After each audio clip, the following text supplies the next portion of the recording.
अगर विज्ञान अनुभव पर आधारित है तो क्या धर्म केवल विश्वास है, या धर्म की भी वही नींव है जिस पर विज्ञान खड़ा है? पढ़ा लिखा मनुष्य आज धर्म से दूर क्यों हो रहा है? क्या इसलिए कि धर्म ने अनुभव की जगह केवल विश्वास मानना शुरू कर दिया? विवेकानंद स्पष्ट कहते हैं, जिसने देखा उसी को बोलने का अधिकार है, और देखना आज भी संभव है। इसीलिए धर्म सिद्धांत नहीं, अनुभव का विज्ञान है, और राजयोग उसकी प्रयोगशाला।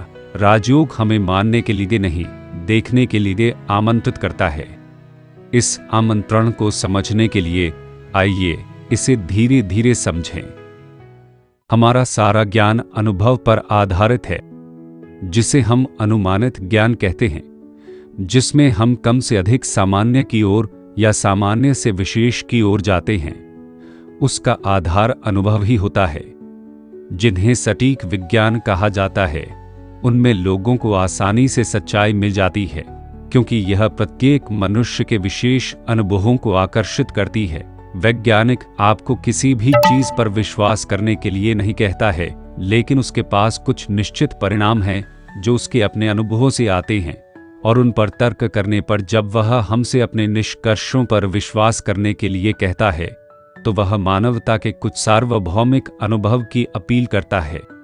प्रत्येक सटीक विज्ञान में एक आधार होता है जो सभी मानवता के लिए समान होता है, ताकि हम तुरंत उससे निकाले गए निष्कर्षों की सच्चाई या भ्रम को देख सकें। अब सवाल यह है, क्या धर्म का कोई ऐसा आधार है या नहीं? मुझे इस सवाल का जवाब सकारात्मक और नकारात्मक दोनों में देना होगा। धर्म, जैसा कि आमतौर पर पूरी दुनिया में सिखाया जाता है, कहा जाता है कि यह विश्वास और मान्यता पर आधारित है, और ज्यादातर मामलों में इसमें केवल विभिन्न प्रकार के सिद्धांत शामिल होते हैं। और यही कारण है कि हम सभी धर्मों को एक दूसरे के साथ झगड़ते हुए पाते हैं। ये सिद्धांत फिर से विश्वास पर आधारित हैं। एक आदमी कहता है कि बादलों के ऊपर एक महान सत्ता बैठी है और पूरे ब्रह्मांड का शासन कर रही है, और वह मुझसे केवल उसके दावे के अधिकार पर विश्वास करने के लिए कहता है। उसी तरह मेरे अपने विचार हो सकते हैं, जिन पर मैं दूसरों से विश्वास करने के लिए कह रहा हूं, और यदि वे कोई कारण पूछते हैं तो मैं उन्हें कोई कारण नहीं दे सकता। इसीलिए आजकल धर्म और तत्वमीमांसा दर्शन की बदनामी है। हर शिक्षित आदमी ऐसा कहता हुआ प्रतीत होता है, ओह, ये धर्म केवल सिद्धांतों के बंडल हैं जिनके द्वारा उन्हें आंकने का कोई मानक नहीं है। हर आदमी अपने पसंदीदा विचारों का प्रचार कर रहा है। फिर भी धर्म में सार्वभौमिक विश्वास का एक आधार है, जो सभी विभिन्न सिद्धांतों और विभिन्न देशों में विभिन्न संप्रदायों के सभी विविध विचारों को नियंत्रित करता है। उनकी नींव पर जाकर हम पाते हैं कि वे भी सार्वभौमिक अनुभवों पर आधारित हैं। सबसे पहले, यदि आप दुनिया के सभी विभिन्न धर्मों का विश्लेषण करते हैं, तो आप पाएंगे कि ये दो वर्गों में विभाजित हैं, एक किताब वाले और बिना किताब वाले। जिनके पास किताबें हैं वे सबसे मजबूत हैं, और उनके अनुयायियों की संख्या सबसे अधिक है। जिनके पास किताबें नहीं हैं वे ज्यादातर मर चुके हैं, और जो कुछ नए हैं उनके बहुत कम अनुयायी हैं। फिर भी उन सभी में हमें राय की एक सहमति मिलती है कि वे जो सत्य सिखाते हैं वे विशेष व्यक्तियों के अनुभवों के परिणाम हैं। ईसाई आपसे अपने धर्म में विश्वास करने, मसीह में विश्वास करने और उसे ईश्वर के अवतार के रूप में माने, एक ईश्वर में, एक आत्मा में, और उस आत्मा की बेहतर स्थिति में विश्वास करने के लिए कहता है। अगर मैं उससे कारण पूछता हूं तो वह कहता है कि वह उनमें विश्वास करता है। लेकिन अगर आप ईसाई धर्म के मूल स्रोत पर जाए तो आप पाएंगे कि यह अनुभव पर आधारित है। मसीह ने कहा कि उसने भगवान को देखा, शिष्यों ने कहा कि उन्होंने भगवान को महसूस किया, और इसी तरह बौद्ध धर्म में यह बुद्ध का अनुभव है। उन्होंने कुछ सत्यों का अनुभव किया, उन्हें देखा, उनके संपर्क में आए और उनका दुनिया को उपदेश दिया। तो हिंदुओं के साथ भी ऐसा ही है। उनकी पुस्तकों में लेखक जिन्हें ऋषि या ऋषि कहा जाता है, घोषित करते हैं कि उन्होंने कुछ सत्यों का अनुभव किया और वे इनका प्रचार करते हैं। इस प्रकार यह स्पष्ट है कि दुनिया के सभी धर्म हमारे सभी ज्ञान की उस एक सार्वभौमिक और अटूट नींव प्रत्यक्ष अनुभव पर बने हैं।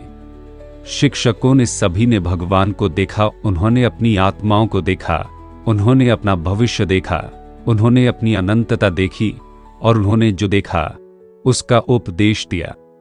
केवल इतना अंतर है कि इनमें से अधिकांश धर्मों द्वारा विशेष रूप से आधुनिक समय में एक अजीब दावा किया जाता है, अर्थात ये अनुभव आजकल असंभव हैं। वे केवल कुछ पुरुषों के साथ ही संभव थे जो उन धर्मों के पहले संस्थापक थे जो बाद में उनके नामों से जाने गए। वर्तमान समय में ये अनुभव अप्रचलित हो गए हैं और इसलिए अब हमें धर्म को विश्वास पर लेना होगा। मैं इसका पूरी तरह से खंडन करता हूं। यदि इस दुनिया में ज्ञान की किसी विशेष शाखा में एक अनुभव हुआ है तो यह निश्चित रूप से है कि वह अनुभव पहले लाखों बार संभव हुआ है और अनंत काल तक दोहराया जाएगा। प्रकृति का कठोर नियम है, जो एक बार हुआ वह हमेशा हो सकता है। इसलिए योग विज्ञान के शिक्षक घोषणा करते हैं कि धर्म न केवल प्राचीन काल के अनुभव पर आधारित है, बल्कि कोई भी व्यक्ति तब तक धार्मिक नहीं हो सकता जब तक कि उसे स्वयं वही अनुभव ना हो। योग वह विज्ञान है जो हमें सिखाता है कि इन धारणाओं को कैसे प्राप्त किया जाए। धर्म के बारे में तब तक बात करना ज्यादा उपयोगी नहीं है जब तक कि किसी ने इसे महसूस न किया हो। भगवान के नाम पर इतना उपद्रव, इतनी लड़ाई झगड़ा क्यों है? किसी अन्य कारण की तुलना में भगवान के नाम पर अधिक खून बहाया गया है क्योंकि लोग कभी भी मूल स्रोत तक नहीं गए। वे केवल अपने पूर्वजों की रीति रिवाजों को मानसिक रूप से स्वीकार करने से संतुष्ट थे और चाहते थे कि दूसरे भी ऐसा ही करें।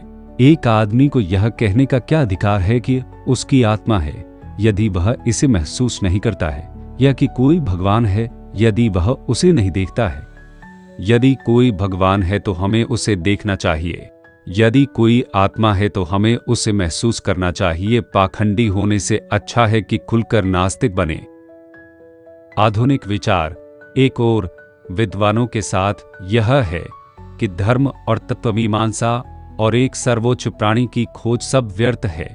दूसरी ओर अर्धशिक्षितों के साथ विचार यह प्रतीत होता है कि इन चीजों का वास्तव में कोई आधार नहीं है।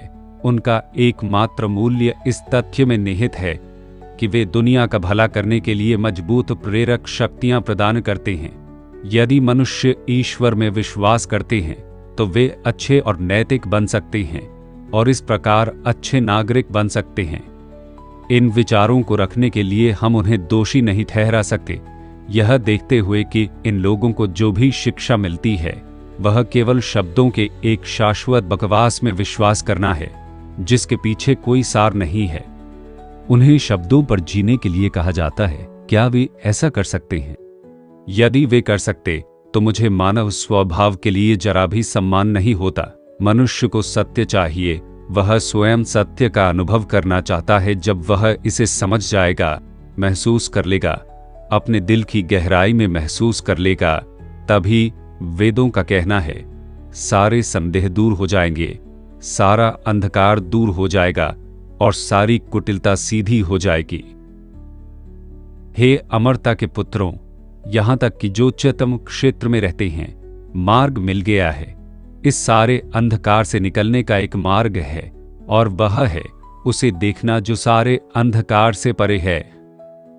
राजयोग का विज्ञान मानवता के समक्ष सत्य तक पहुंचने का एक व्यावहारिक और वैज्ञानिक रूप से तैयार किया गया तरीका प्रस्तुत करता है। सबसे पहले प्रत्येक विज्ञान के पास अपनी जांच की विधि होनी चाहिए।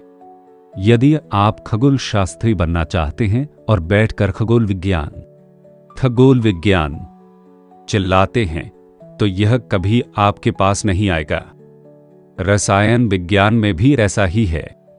एक निश्चित विधि का पालन करना होगा। तुम्हें एक प्रयोगशाला में जाना होगा, विभिन्न पदार्थों को लेना होगा, उन्हें मिलाना होगा, उन्हें संयोजित करना होगा, उन पर प्रयोग करना होगा और उसी से रसायन विज्ञान का ज्ञान प्राप्त होगा। यदि आप खगोल शास्त्री बनना चाहते हैं तो आपको एक वेधशाला में जाना होगा, एक दूरबीन लेनी होगी, तारों और ग्रहों का अध्ययन करना होगा और तब आप एक खगोल शास्त्री बन जाएंगे। प्रत्येक विज्ञान के अपने तरीके होने चाहिए। मैं तुम्हें हजारों उपदेश दे सकता हूं, लेकिन वे तुम्हें धार्मिक नहीं बनाएंगे जब तक कि तुम विधि का अभ्यास नहीं करते। ये सभी देशों के, सभी युगों के शुद्ध और निस्वार्थ पुरुषों के सत्य हैं, जिनका दुनिया का भला करने के अलावा कोई मकसद नहीं था। वे सभी घोषणा करते हैं कि उन्होंने इंद्रियों द्वारा लाई जा सकती। आप खगोल शास्त्री बनना चाहते हैं और बैठकर खगोल विज्ञान चिल्लाते हैं तो यह कभी आपके पास नहीं आएगा। रसायन विज्ञान में भी ऐसा ही है। एक निश्चित विधि का पालन करना होगा। तुम्हें एक प्रयोगशाला में जाना होगा, विभिन्न पदार्थों को लेना होगा, उन्हें मिलाना होगा, उन्हें संयोजित करना होगा, उन पर प्रयोग करना होगा और उसी से रसायन विज्ञान का ज्ञान प्राप्त होगा। यदि आप खगोल शास्त्री बनना चाहते हैं तो आपको एक वेधशाला में जाना होगा, एक दूरबीन लेनी होगी, तारों और ग्रहों का अध्ययन करना होगा और तब आप एक खगोल शास्त्री बन जाएंगे। प्रत्येक विज्ञान के अपने तरीके होने चाहिए।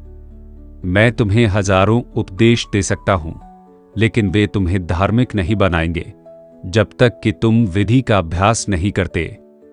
ये सभी देशों के, सभी युगों के शुद्ध और निस्वार्थ पुरुषों के सत्य हैं, जिनका दुनिया का भला करने के अलावा कोई मकसद नहीं था। वे सभी घोषणा करते हैं कि उन्होंने इंद्रियों द्वारा लाई जा सकने वाली सच्चाई से भी उच्चतर कुछ सत्य पा लिया है और वे सत्यापन के लिए आमंत्रित करते हैं।